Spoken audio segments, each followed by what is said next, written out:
Jean Perrin, il s'est éteint en 1942 à New York, en exil. Il a fui la France, il a voulu continuer la lutte contre l'occupant, contre le régime de Vichy. Il a fui la France, il s'est éteint en 1942 à New York.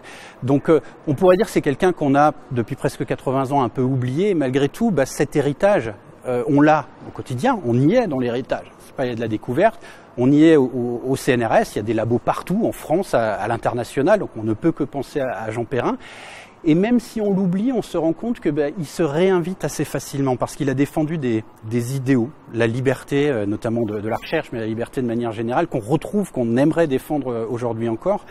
L'an dernier, en 2019, le CNRS a fêté son 80e anniversaire et on s'est aperçu que, en allant parler, porter la bonne parole de Jean Perrin, un petit peu sur le terrain, dans les labos ou ailleurs, c'est quelque chose qui évoquait encore beaucoup de choses, beaucoup de sentiments aux gens qu'on pouvait rencontrer.